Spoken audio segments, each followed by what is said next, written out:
Hello, everybody. Welcome to another episode from the RPA Vanguard channel. My name is Andy Menon. In this video, we are going to be building a ChatGPT client using the new features of attended automations in UiPath. Let's get started.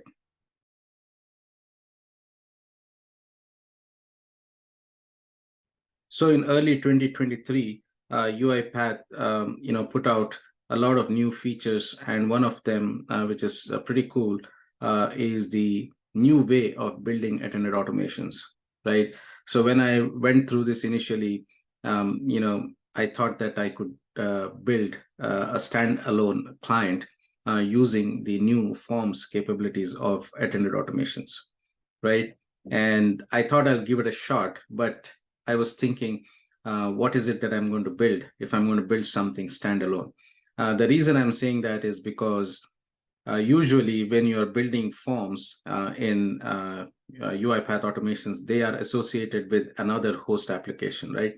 For example, you're tying it to Salesforce, or you're tying it to ServiceNow, or some other legacy desktop application, and then the form is triggered based on the logic of whatever is the rule that you have actually put in place for the form to trigger when you're interacting with that host application, right?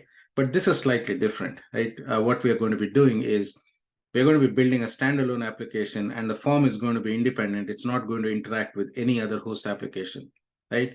So that brought me to that put me in a spot, and I was thinking, what would I use as a use case, right? And um, naturally, I went back to my channel, and I realized that a few weeks ago, I had put out a video on using the OpenAI integration service connector, right? And this integration service connector will help you interact with the ChatGPT 3 model and do some pretty cool things in your UiPath process, right? So I thought, what better way than to take the capabilities of the UiPath integration service connector and then combine it with the new attended automation features of UiPath and build a ChatGPT client, right? So that's what we're going to be looking at for the rest of this video. Before we step into the project, I would just like to again reinforce that there is this video on the RPA Vanguard channel, and it's titled OpenAI Integration Service Connector. My recommendation is please do watch that video, because you're going to be familiar. By the time you finish watching that video, you will be familiar with how to use this connector.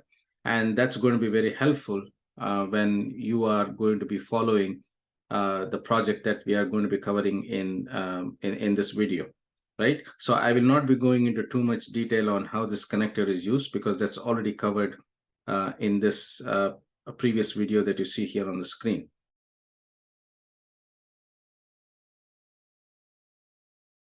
So let's look at the demonstration of how this ChatGPT client is going to look like.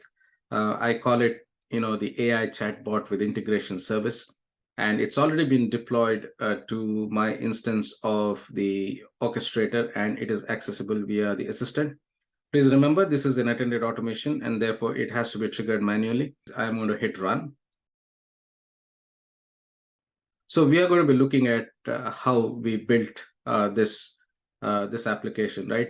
As I mentioned at the beginning of the video, this is a standalone form, right? As soon as I triggered the automation, the form came up, and it is not interacting with any other host application of Windows or any other cloud application that you usually automate with UiPath forms, right? And to begin with, this is a very simple interface, right? You have some basic inputs that you provide to the ChatGPT model. And then here is the prompt. This is where we are going to be putting our question. And then we are having a bunch of buttons. Obviously, some of them are self-explanatory. You put in your prompt, and then you hit the ask button. And then this prompt is going to be sent to the model, and then it sends back a response that is going to be displayed in this response text box. Now, there are a few additional things that are going to happen when the response comes back. Here is at the bottom of the form are these displays, right? What they do is they give you a count of the tokens that you have expended as you are, having, sort of chatting with the model. And you will see your total number of tokens and the prompts and completion tokens increase as you prolong this conversation, right? So before you begin your conversation or your chat with the model, you have the option to put in your name or initials or a topic, right? If you want the topic to be recognized by your name, then you can put in your name or initials. But if you want the topic to be recognized by a subject that you're talking about, then you can put in the topic, right? Now, what you see here are example values that are loaded when the automation starts up or when the form is launched. So I have given it some values based on the testing that I've done previously. You are free to change it to whatever values you want. And that is where this clear button comes in. When you hit clear, all the values that are default are going to be cleared out, right? And then that leaves you with the option of putting in your own values in order to modify the penalties and also your prompt, right? And therefore, the default values have been put in place just as an example. And therefore, your values of presence penalty, frequency penalty may be different based on your methods of testing. But to begin with, you can start with these values and then change them accordingly, right? So now let's go ahead and send first prompt to this to the model. And what I'm going to do is I'm going to talk about, I'm not going to demonstrate this. I'm going to slightly change it. I'm going to say in 20 words, tell me about Olympic gymnastics. I hit ask. There it is, right? Now I've got my response back. And when you got the response back, you also saw how the tokens are actually metered here, right? You see the total. This is your prompt, 23 tokens, and 27 is completion, and the total of that is 50, right? Remember that when you are using the integration service connector in its current form, there isn't a way to maintain context unless you put it in your question, right? Now, if you're going to ask a follow-up question and you do not tell the model what is it that you're talking about, it will have no idea, right? For example, if I say,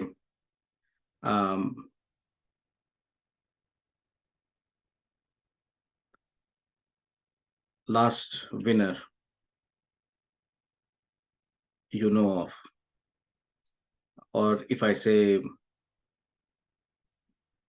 list only, name the last gold medal winners you know of.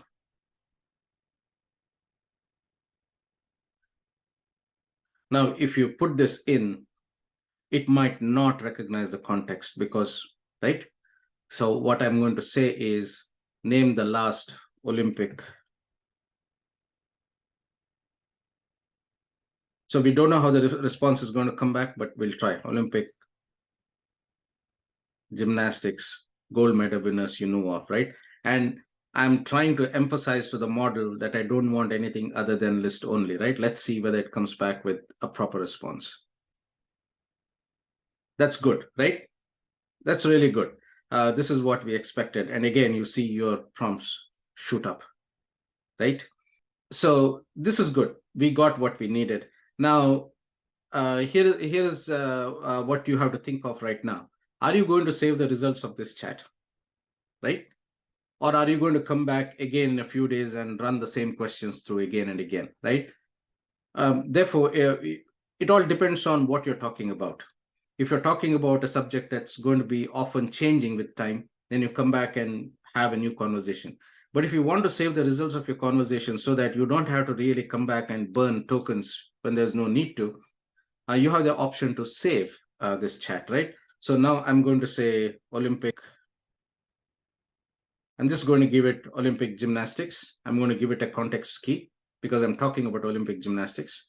And now I'm going to end my chat, right? When I end the chat, it's going to give me the option to either end the conversation without saving the history, or save the conversation or save the conversation before I end it. So I usually save my conversations because I really don't want to come back and ask the same questions over and over again. So I say yes, right? So you see that it has actually saved my my conversation. So this is me asking a question, and this is the AI coming back with the response, me again with a follow-up question, and me getting the answers. And then there is a timestamp of when the conversation started, when it ended, and then what are the prompts or the prompt tokens that you burned through, right? Now, this is something that will need fixing. You see that before I started the conversation, I did not put in my topic key, right? I put it in after I started my conversation. So this is something that you need to consider and change in your application. I usually prefer to put it at the beginning, but I failed to demonstrate that. But if you put in the key before you start the conversation, then this file will be named Olympic Gymnastics, the timestamp, and it will be saved to your downloads location, right? So therefore, you always have a history of this file that you had the conversation, right? The history of the conversation, and you can come back to it and see how you actually composed your prompt, right? Because this is a good prompt. It gave me the list of people that it knows of until historically it knows of, because the current model is historically limited to up to 2021. So it gave me the list I need. So I think that this is a good prompt, and you can make a record of it and use it for similar questions in the future, right? So you close this out and you've recorded your history. Now, once you've done this, you see that your form has been reset again, right? This, of course, I have not reset. You got to put back something that I need to change. But then the other values are all, reset. Now you have three other options, right? One is if you want to start a new conversation, you hit clear, right? When you hit clear, everything is reset, and now you are free to put in your own values, right? But you also see that the buttons are disabled. It makes sense, because if you have not put in anything of value or proper inputs to your chatbot, then there is no point in enabling these buttons. The other option is for you to close out the conversation, right? When you close out the conversation, the whole form is shut down and the application stops working, right? So here at the back, you see it's running. The automation is running. And if I hit close, the application has shut down, right? So this is the application that has been built by combining the latest features of the UiPath Attended automation with forms and the UiPath integration service connector for OpenAI.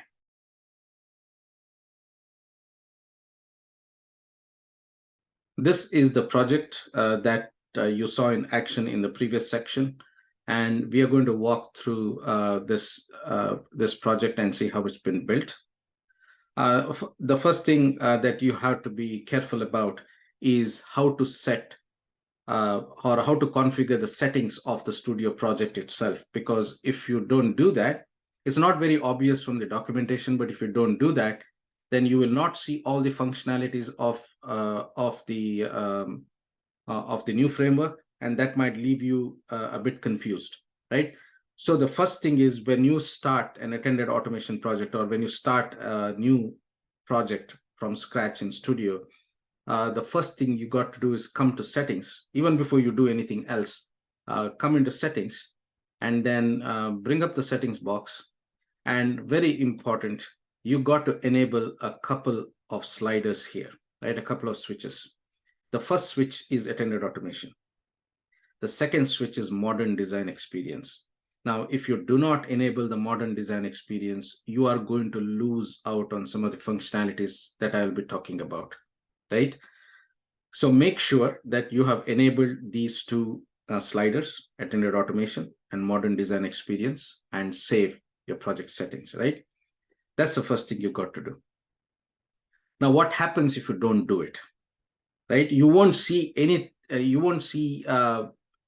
or what you might call it, you wouldn't see anything breaking or anything not working. You will not find some of the activities that you're expecting to find, okay? So let's cover that first, because this is important and I struggled with it for some time, and therefore I want to get that out of the way first. So if you go into activities and if you bring up UI automation node, there is a node here called UI automation, right?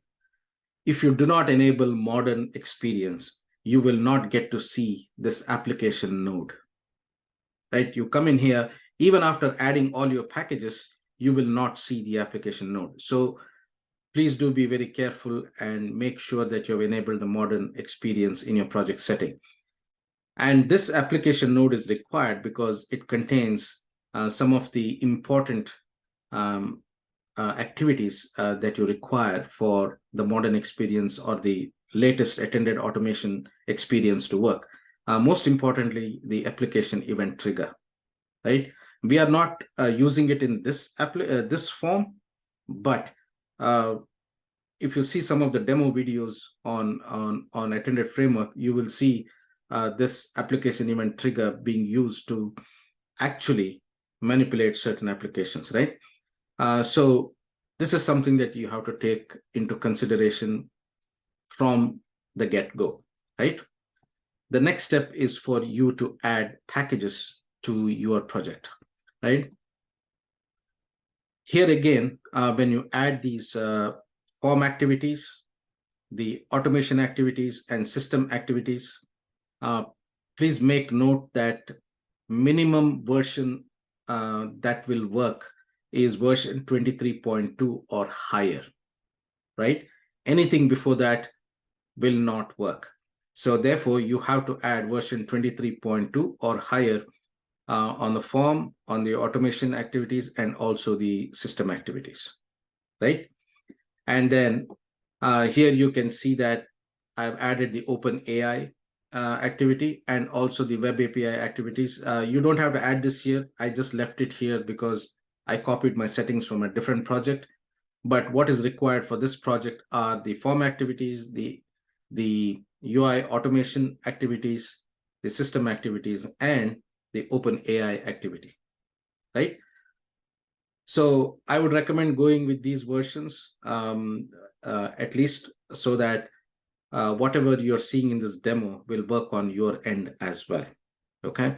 So these are the two things that you need to be mindful of when you initially spin up a new project for building attended automations using the new framework features.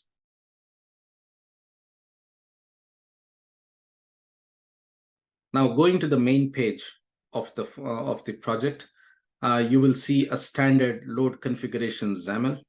And what this XAML does is it loads up the keys that are required for me to interact with my ChatGPT model, right? Basically, you have to sign up to OpenAI, and then you get an org key and you get an API key. And again, please do watch the video I had mentioned on the RPA Vanguard channel to see how you can get those keys. And then once you get those keys, you put them into a configuration file. Obviously, I recommend this approach because if you hard code your keys in your project, you may end up sharing that with someone accidentally, right? So I always put my keys in a different configuration file, and the configuration file is passed in as an input to the automation. And here you can see that process config file path there is a path here. And if I go to that path, that file is named environment, right? Again, I don't want the file to be known as Open AI configuration file, right? Because I want to obscure that detail. And then if you look at the template of this file, it's a simple file. Again, it doesn't tell you what those entries are because I'm following convention over configuration. I'm simply using a convention of putting the entries in my configuration file so that the entries are as nondescript and as abstract as possible, right? Because if you actually end up sending this file to someone accidentally, they wouldn't know what that is, right? So you can see that the file has been named env, and then there are only 3 entries here. The first entry is your API key.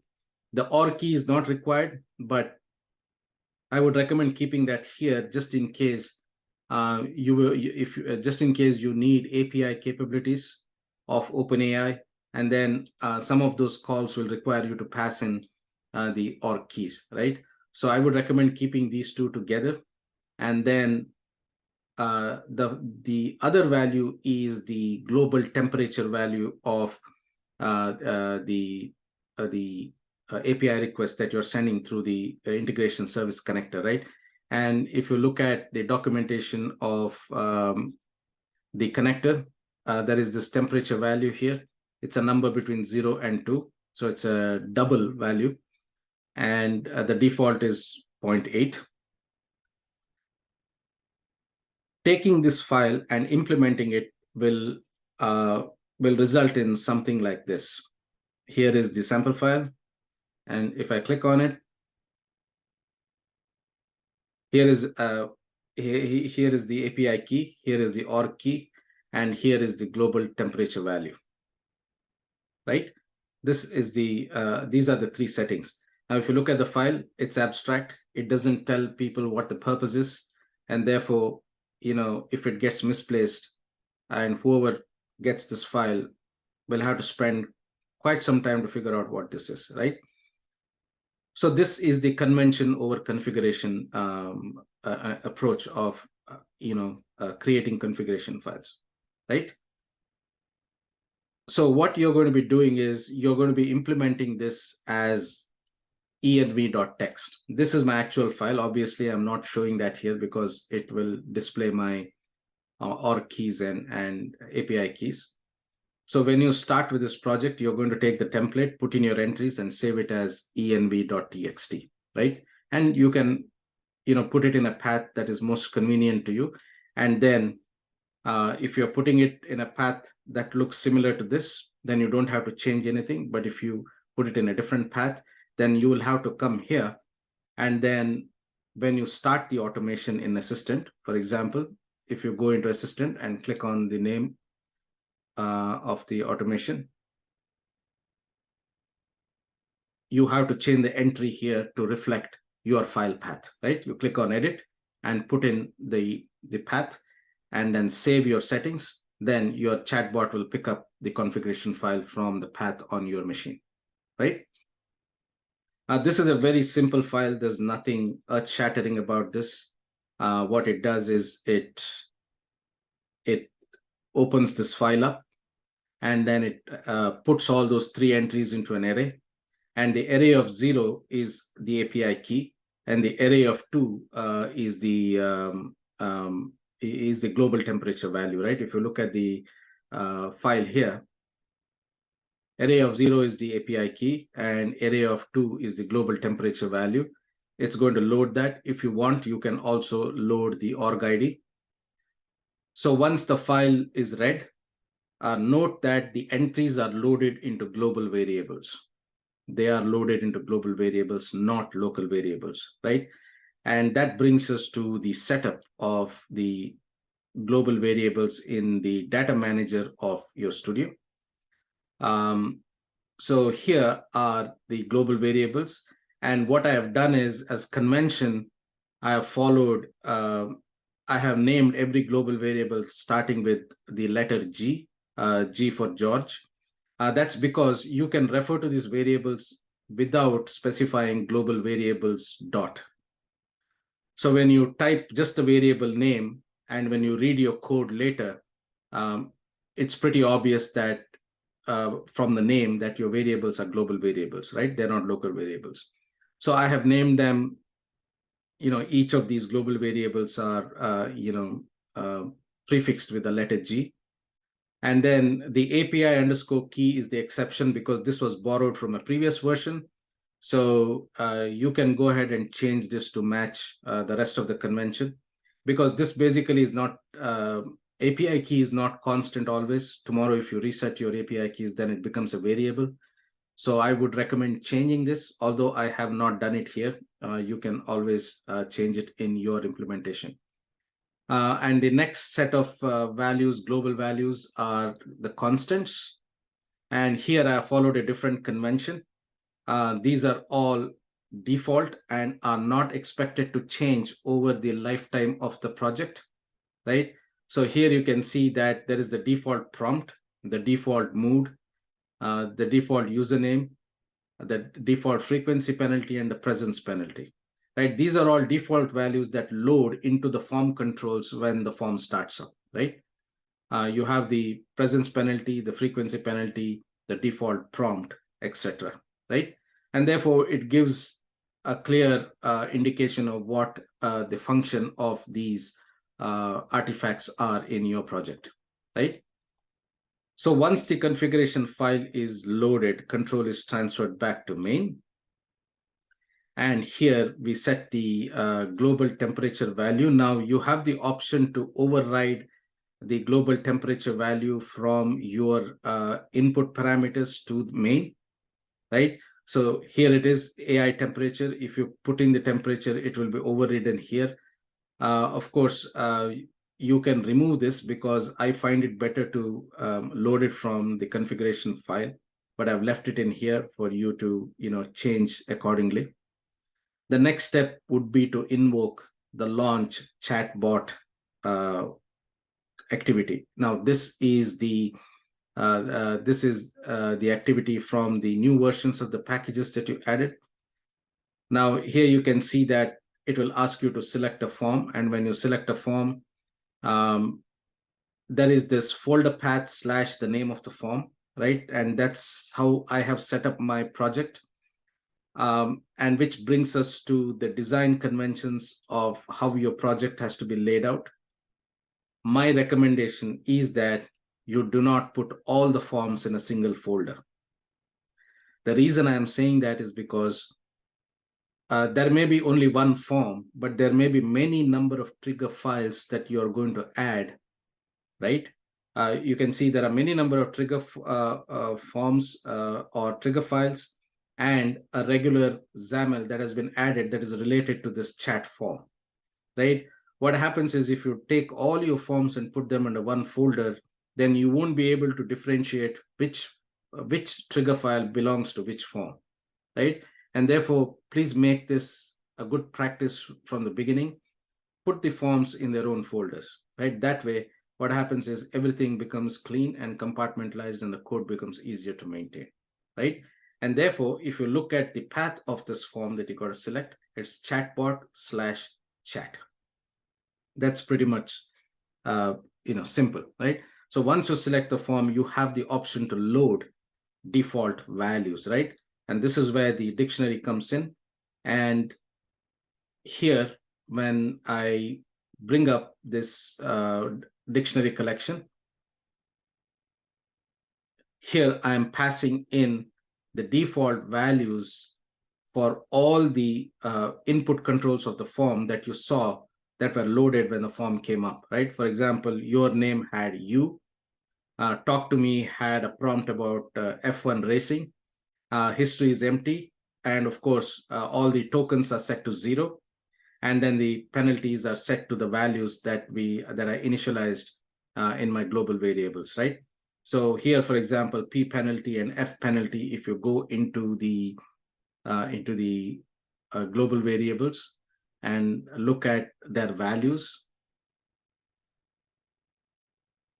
you can see that I've set them up to 0.52 and 0.5, right? These are default values. They get loaded. Obviously, when you change them from your form interface, the bot is going to pick up the values you put in, right?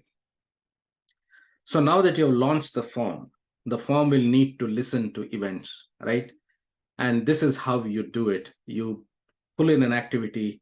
There is nothing to configure here. All you got to do is say run local triggers, right? At this point in time, main will pause at this location, right? The main execution begins. It loads the configuration file, launches the form, and once it hits the run local triggers, it will launch those listeners and it will wait at this point.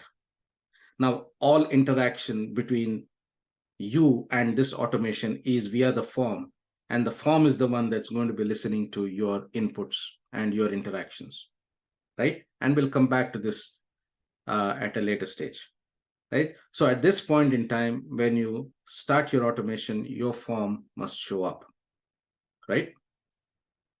So that's pretty much it about main. Pretty simple.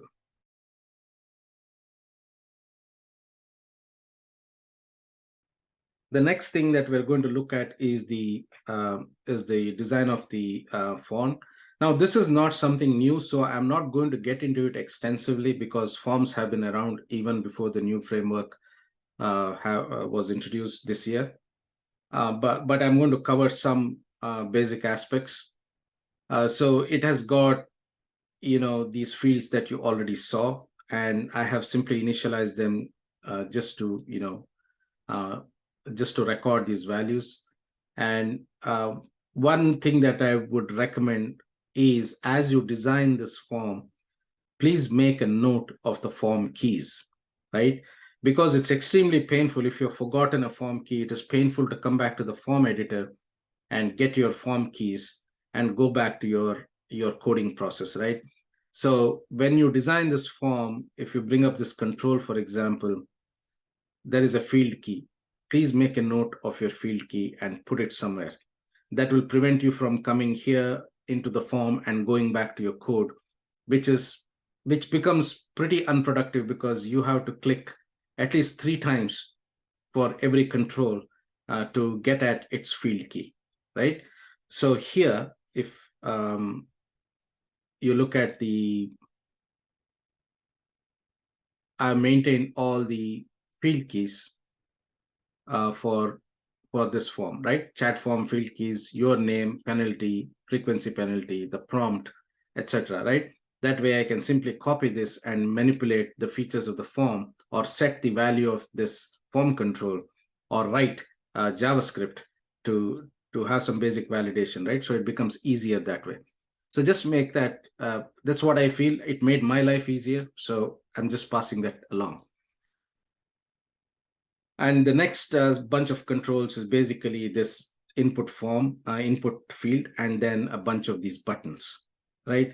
The interesting aspect of these buttons is their ability to enable or disable based on the inputs that you put in here, right? If I, for example, click on the ask button and get into edit and get into the logic part of this, you will see that it is driven by logic and actions, right? Basically, what happens is every piece of logic that you add will have associated actions, right? I'm not going to get into extensive detail in this video. If there is enough demand, maybe I'll come back and cover this part of it.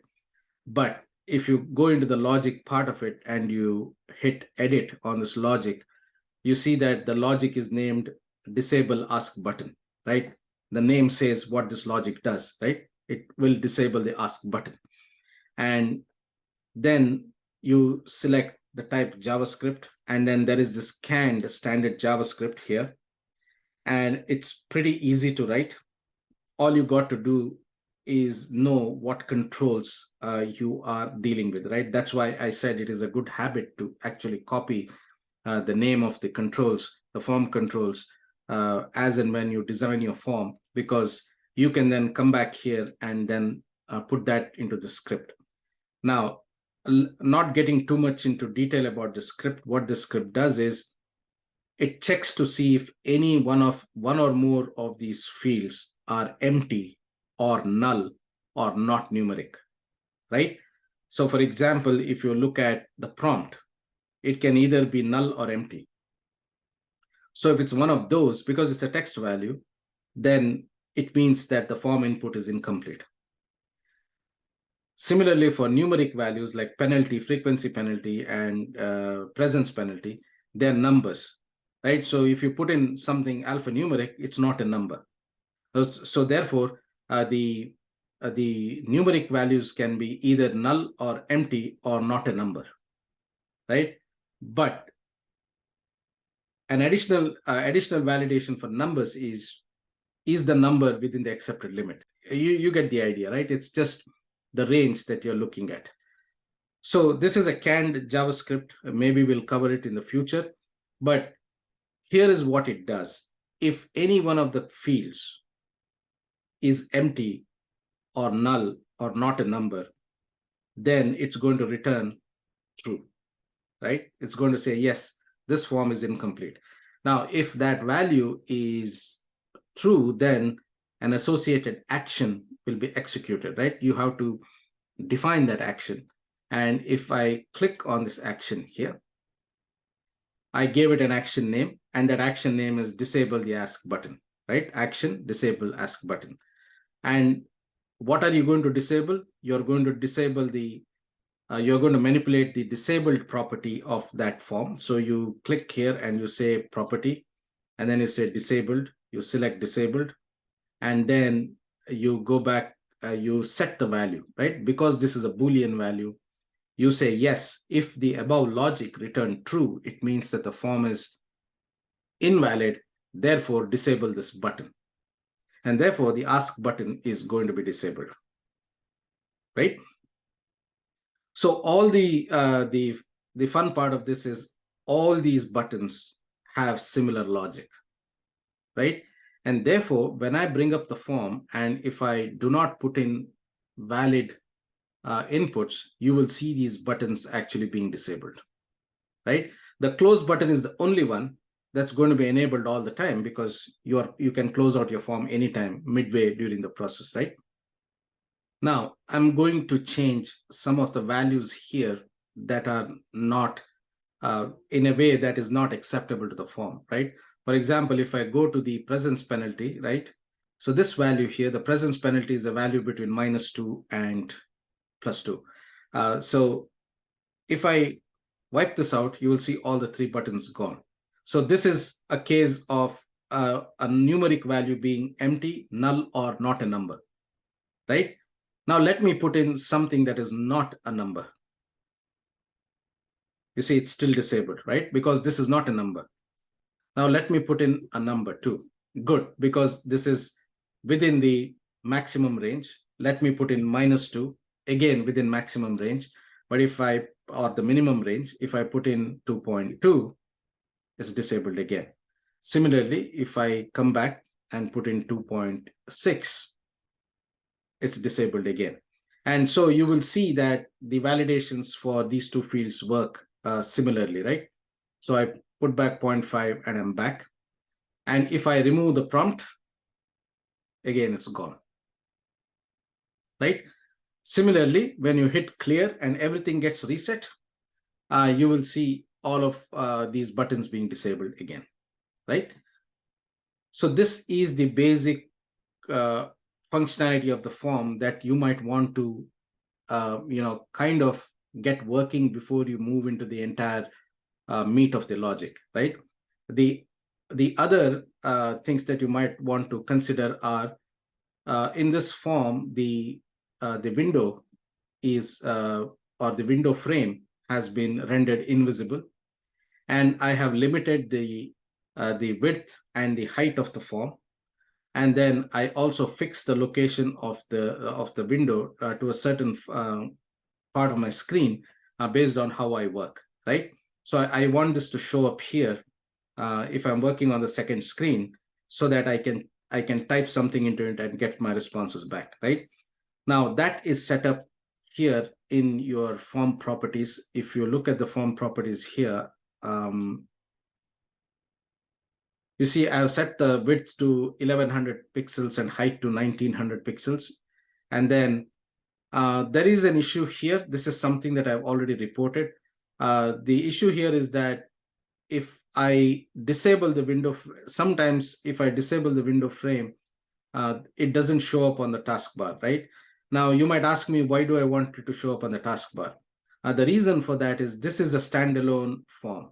And if I'm working this form, like any other application, I want it to appear on the taskbar, right? That is one valid reason why you might want it to appear on the taskbar, right?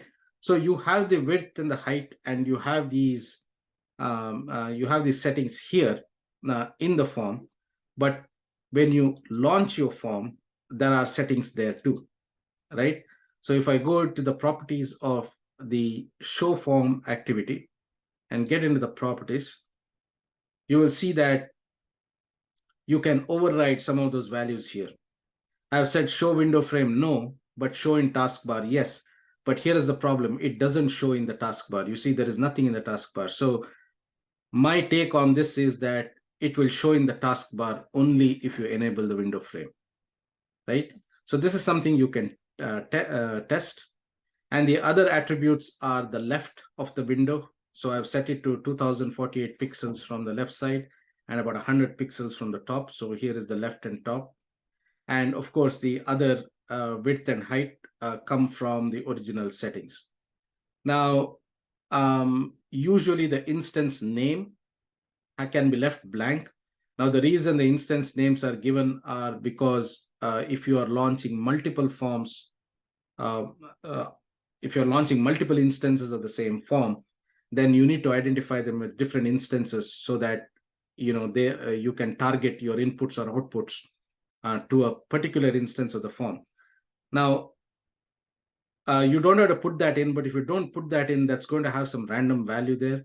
And therefore, I put in chatbot main, right? Saying that this is the main window of the chatbot. The reason for that is because this application has the other dialog that you saw that will allow me to save my chat history, right? And therefore, I wanted to make sure that I can identify these two forms as main and history, right? So these are some of the things that will sort of get you started with how to structure or display your form on your screen, right? You can test those out and you can fit them based on your screen size and screen resolution. The other form that we are looking at here is the history form. This is the baby form that you saw that showed up when I ended my chat, right? It gives me the option to save history or exit without saving history, right? Again, basic form, 3 sentences, 2 buttons. It's designed in the same, the same kind of principles as the main form, and it's much easier. And when you click on the yes button, a business logic runs and your chat is saved to Notepad. If you say no thanks, your history is wiped out and your form is reset, right? We'll look at that once we go through the code.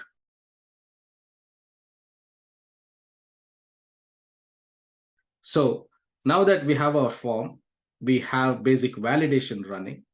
It's time for us to go and fill in some of the functionalities that we saw in action at the beginning of this video. Now, in this section of this discussion, we are going to be focusing on this folder here, right? This is the folder that contains your main chat form, the parent form, and of course the chat, the form is here. And how do you add this form? You just say new, and then you click on form, right? And that's how you add a form under this folder, right?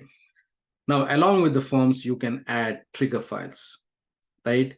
So these trigger files are nothing but regular XAML files, but they contain activities that will allow the form to listen to events and interact between you and run some business logic and also interact with the user of that form, right?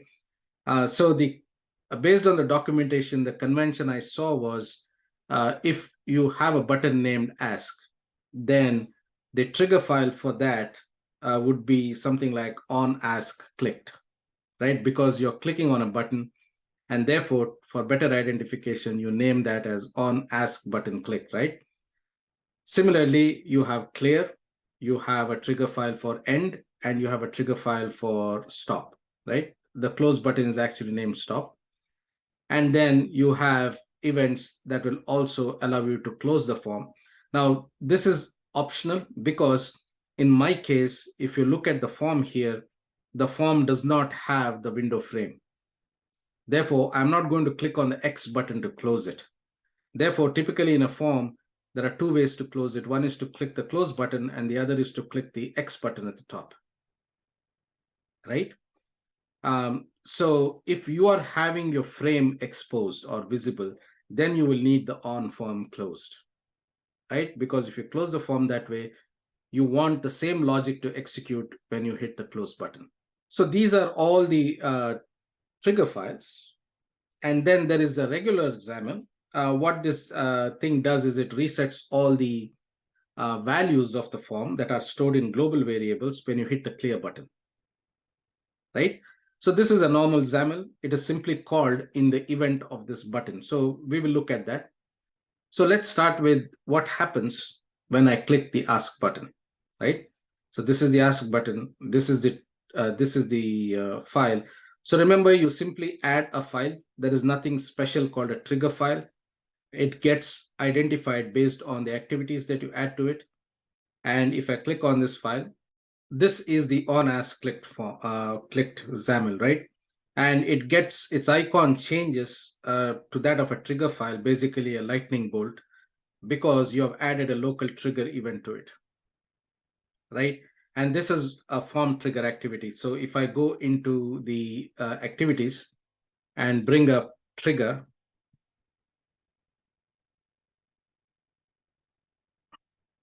you see there is what is called as a form event trigger, right? This is the activity that is the most often used because anything on a form will need this activity to react based on what inputs or what inputs it's receiving, right? Or how the interaction is happening. So you click and drag this here, and then you assign the form to it. Obviously, you have to tell the trigger which form you want to target. And then when you do that, you will see many number of events, canned events pre-populated. And the beauty of it is for every control that you have added to the form, for example, the ask button, you can see that ask clicked event type is already pre-populated. Similarly, end clicked, close clicked, etc. Right? You've got several other events that are actually canned. They are form closed, form focus lost, etc. Right? In addition to all of these standard events, you have got those events that are tied to or listed in this dropdown based on the controls that you have added to your form. Now, in this case, I've added like 4 buttons. I've added, a couple of 2 numeric fields, right? So all of these will be visible, and it will be extremely easy for you to select what event you want to respond to, right? In this case, you want the form to respond to the ask clicked event. So you select that from the dropdown, right? So once you have done that, whatever follows will be the business logic that you are going to execute, right? Remember what I had said when we launched the main form. As soon as you say run local triggers, the control is transferred to the form, and the form is listening to this trigger that you have built. This trigger and several other triggers that you have built, right? It is listening to all of this right at the same time. So now what do? You accept user inputs that have been given by the user, right? That means before you click the ask button, the user would have typed something in. So for that, you have another activity. It's called get form values, right? So if I go to form values, let's say form. In the form section, there are many number of activities again. Again, get form values, set form values are indispensable because now you are getting values submitted by the user into the application. So you get the get form values. And again, just like the show form activity you saw in main, the get form values has the ability for you to extract values out of the dictionary. So if you bring this up, and here is the get form values. It is similar to set form values, right? It's bidirectional and it functions based on the context.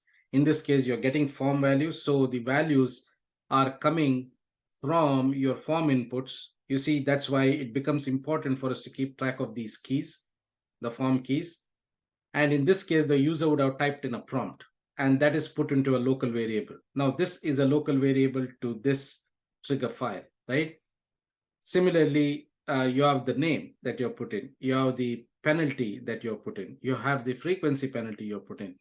You're now getting all of those into local variables or global variables, and then using them downstream to run the business logic. Now, what you're not getting as inputs are the total tokens or the prompt tokens or the completion tokens. That is because those values are sent back from the process into the form, right? They are not user inputs. They are in fact part of the response. Similarly, if you look at the response history, you're not actually using that, but I've just left them here. You can delete them, but I've left them here because it's extra work to simply delete them. I would just leave them here. And therefore, you're going to pull in only the values that you need to operate on the business logic required in this trigger file. So now that you've accepted it, the next step for us is to actually send the message out to the OpenAI model, right? And then you do some basic activity to see if your resolved username is different from the default. If it's different from the default, you set that. And then you come down in here, and then you start recording your start time, right? Now, this is the global variable again. And then you do this only once, because once you start the chat, that start time is recorded. And then you are going to append your prompt text to your history, because you need to record that in your notepad file. So you have a chat history string in the global variables, and whatever prompt that the user has put in, you're appending that to that chat history. And now this is where the meat of the action happens, right? Here is the OpenAI integration service connector. Basically, if you look at the packages, you recall we added the OpenAI package to this project, and this OpenAI activity will be available to you. And the one that I've used is, if I go to OpenAI, it is the chat completion, right? This is the GPT 3.5, right? That we are using. And this is my integration service connector name, which will be auto populated. And the prompt text is what input that you've got from your user upstream here, right? So when you accepted the form values here, the prompt text was the value that was one of the inputs. So you come down in here, and then you put that prompt text here. But then there are other properties too that you want to populate. So if I click on this this control here and go into properties, please do leave the instruction blank, because there is a forum conversation where I tested this out and found that and confirmed rather that if we put in instructions here, you're going to burn through a lot more tokens, right? And besides, Chat GPT 3.5 does not pay much attention to the instruction, right? And therefore, blank this out. There is a default value here when you pull in this activity. So please leave that blank. You can leave the others default. Here are the custom values that are put in. This is the global variables dot temperature based on the temperature value you want to set.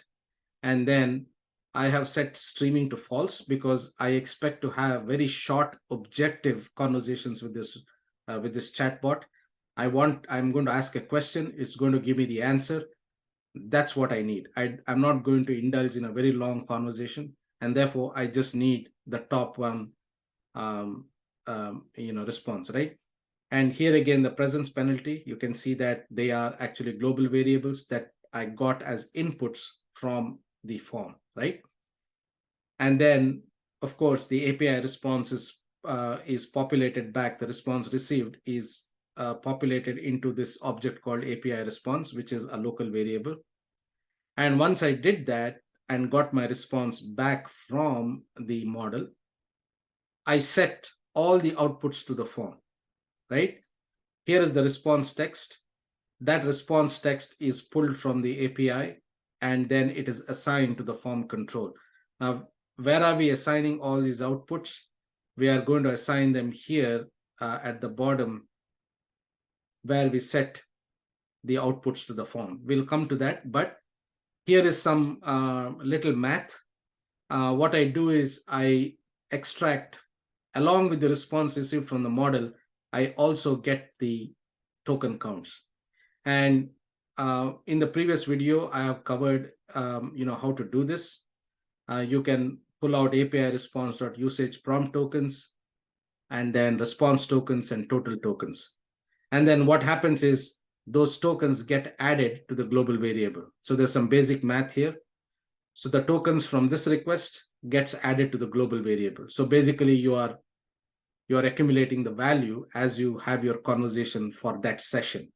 So you are going to add global variables for total tokens, for prompt tokens and completion tokens.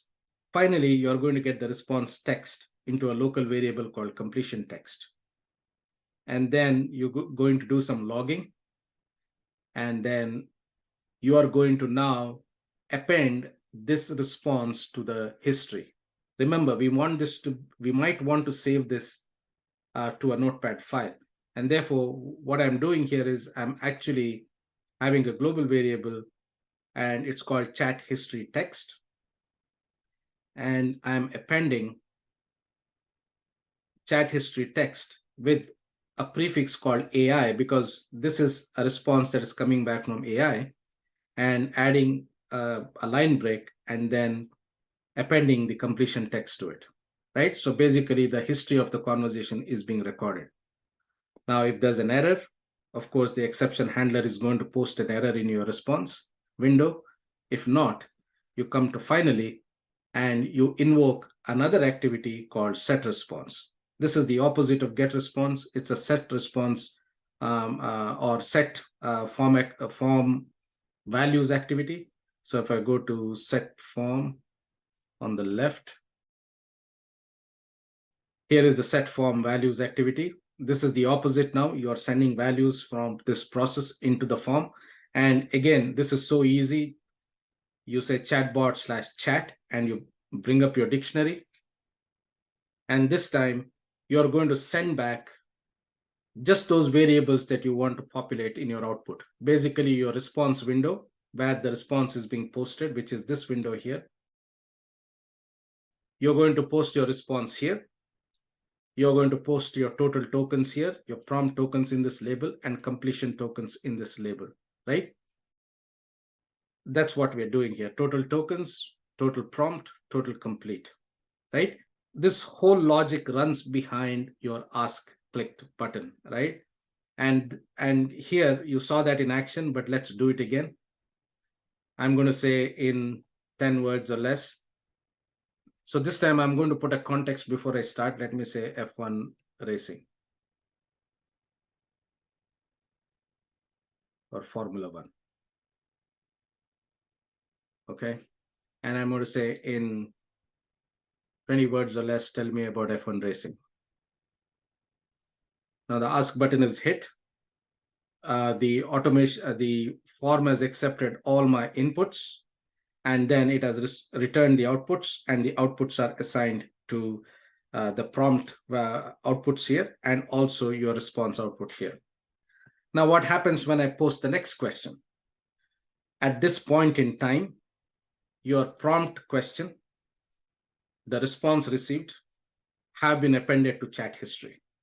Now I'm going to ask a follow-up question, right? Top 3 F1 racers, you know. Names and countries only, please. Countries only, right? I'm going to stress on that. Great, right? I'm going to ask yet another question.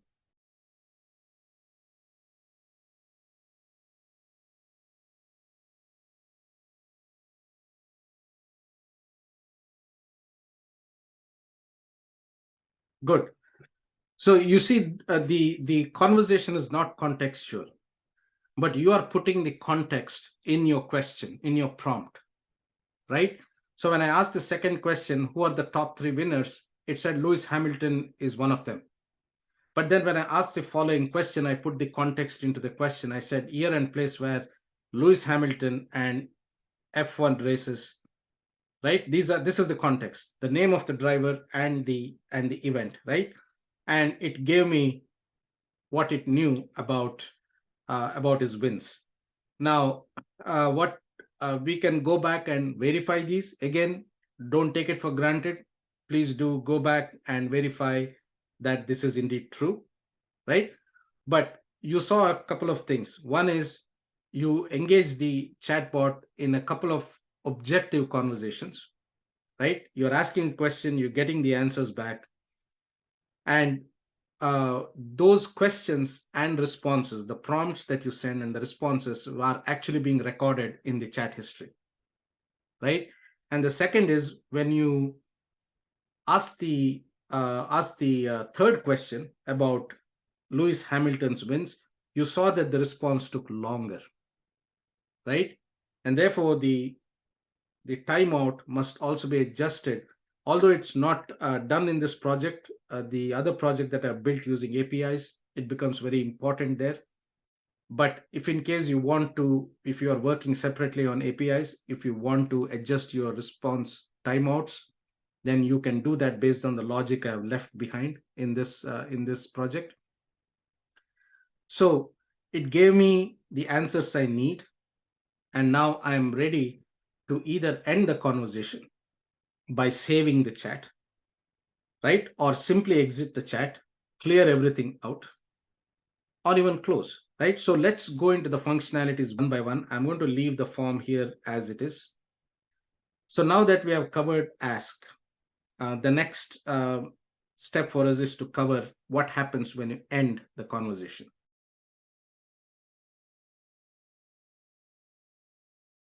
Now, the next important button on this form is the end chat, right? Because it has got multiple functionalities based on the user inputs, right? And just as we did with the ask, there is another trigger file called on end clicked.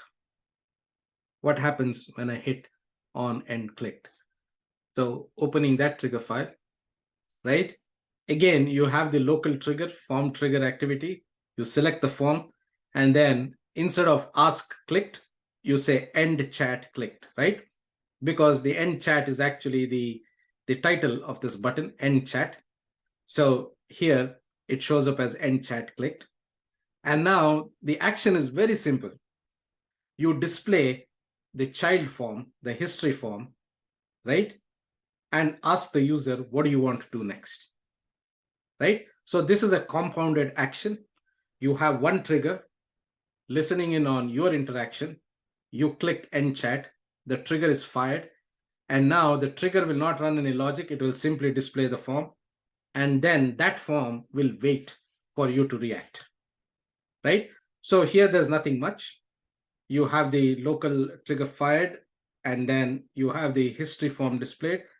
I don't think there's anything much here to populate because this is just a standard form. There is nothing much to populate. So if you don't have anything to send to that form, you don't have to populate it. You can leave it default. So what happens next? This form is displayed, right? So I'm going to go back in here and I'm going to click end chat. The end chat trigger is run, and I will shortly get that form up.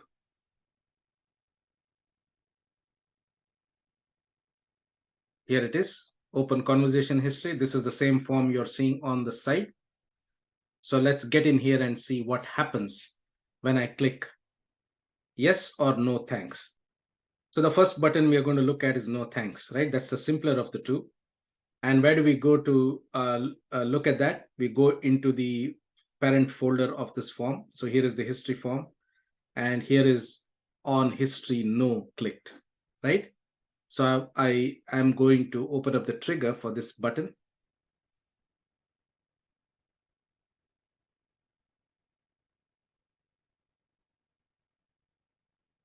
And here is again, the form activity trigger. Select your form and select, here you see less number of events because this form is much simpler.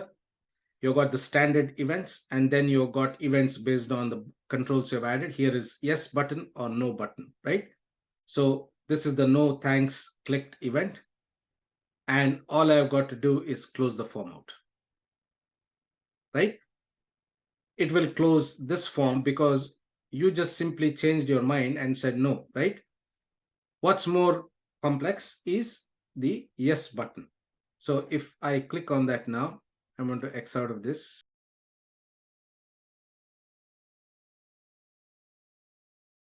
And now here I am on the history yes clicked. And this is the form trigger activity again. Select the form, you're choosing the history options form, and you're selecting the yes clicked. You go down in here, and now you want to know whether you want to append the context to the file name, right? If the user has overridden that value, because here when you entered when you started the context, you said Formula One, right? I said Formula One Racing, and therefore that context key is used as the resolved username. And then I'm going to start appending some of the things to the chat history. I'm going to append the start time. Remember, when we started the conversation, there was this global variable called G start time. I'm going to append that. I'm going to prepend that because we need that to come at the start of the conversation. Then I'm going to prepend the token history. So if I open a file, you can see where that is showing up. So I'm prepending the token history. I'm prepending the conversation start time, which is the start of the conversation, the timestamp, and then at the end, I append the end time, right? End time is the current time. When you hit the button, that's the current time, and you're going to append that end time to the history. So once it has done that, it will take that entire global variables.chat history. Remember, all of the things that you're appending to that chat history variable, right? Appending or prepending to that chat history variable. And you take that and you dump it into a history file, right? You save it to a notepad file. Now this is open chat history, and I think I have that here. Now, because this is a functionality with Notepad, I put it under the Notepad folder. And here is that XAML. It's an ordinary XAML. There's nothing fantastic. And you open that XAML, it actually writes to that and then saves that file with a timestamp, right? So here it figures out what is your downloads path, right? It resolves that. And then it simply writes your chat history to that history file path. And then here is a command line that actually helps you open the file in Notepad. Remember, the Notepad is not opening and you're not writing to it. You're actually saving it as a text file, and then you are going to open it in Notepad, right? It's the reverse. And this is where, again, we are going to see that in action. If I go into this form here again, I'm going to choose the yes button, and you will see this entire action happening. If I click yes, you see the form is reset, but before that, all of this is saved. Now, here is the difference between the first example that I started at the beginning and this example. Because I put in a context key here called Formula One, my file is named as Formula One dash the current timestamp before it is saved to the downloads location. And all the questions that I had asked and that you saw earlier, everything is listed here. Like I said, some things are prepended to the chat history. This is your chat history, and the timestamp is appended to the chat history, and the whole thing is saved to the file.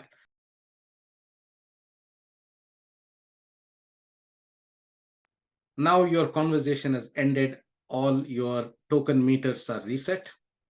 and anything you start next will be a new conversation, and the cycle repeats. You can put in a new context key, you can start with new values if you want to, and then start a new conversation, right? If you're not happy with it, you clear the whole thing out. So what happens with this clear button? Now the clear button is on the main form. So we come back to the parent folder of the main form and we go into on clear clicked. Again, form trigger, main chatbot. This time the event that you're going to respond to is the clear button clicked. So you select that. And then here is an example of how you're calling a standard XAML to execute a business logic. You don't have to define the whole thing here. You can put all of that in a XAML and call that here. In this case, you are calling reset or clear chat form, right? You're actually resetting the values and you're clearing out the inputs to the form, right? So if I open the workflow, here I'm resetting all my variables, all the global variables. There is no defaults. It is simply being reset to 0. Now, if you want, you can reset it to default. But if you want to clear out everything, then everything that you saw on the form that was loaded before, when the form was launched, all of that is going to be reset, right? And here, either you're going to reset the form or you're going to clear the form. The same XAML will work for both functionalities. If you're resetting everything, you reset the form to default, right? There's a difference, right? Resetting the form to default is completely different from clearing the form out. If you're resetting the form, you're bringing back default values that were populated as a part of the application functionality. But if you're clearing it, you're simply overriding everything and you're clearing it, right? So in this case, I'm not resetting the form, I'm clearing the form, and therefore the argument that I'm passing to it is actually clear. See that? And in this switch case, what's going to happen is if it is not reset, then it's going to come here and clear out the form. So as usual, here, if you look at it, you're going to completely wipe out everything. And that is what will be demonstrated now. If I go in here, these are all the defaults, right? That this is what is called as a form reset. You're resetting it back to the default values that were assigned when this form was built. Now, when I hit clear, everything is going to be reset, or everything is going to be completely wiped out rather, right? So I hit clear. Now you're free to put in your own values and work with how you want to have a conversation with this chatbot, right?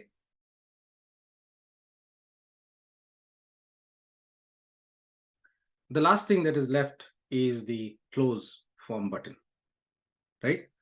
The close form button helps you close the form, just like you would close a form by clicking on the X on the corner of a typical Windows application, right? If I go to the close button, again, by convention, it's on stop clicked.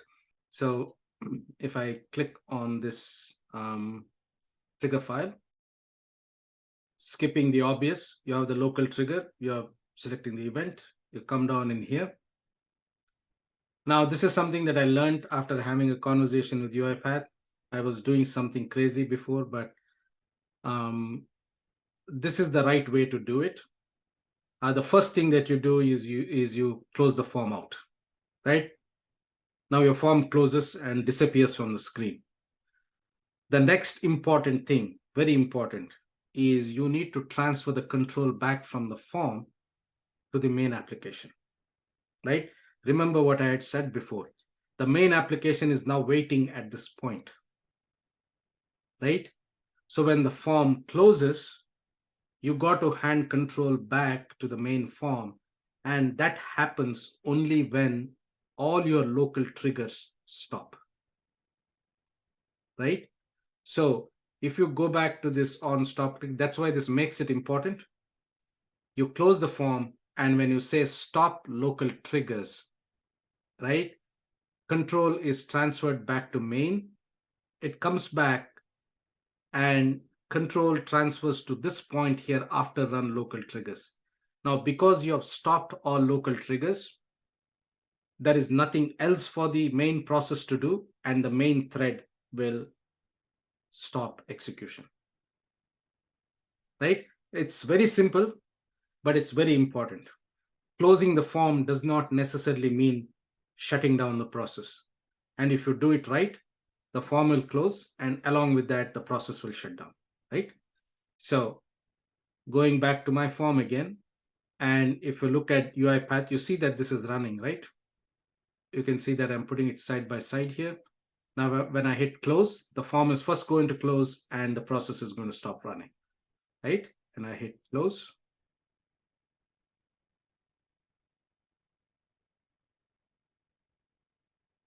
The process has stopped running.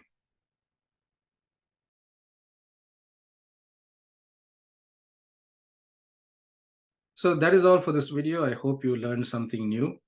And I was successful in demonstrating to you the new attended automation capabilities of UiPath, and also how to combine the new features with the UiPath Open AI integration service connector and build something like an objective chatbot application.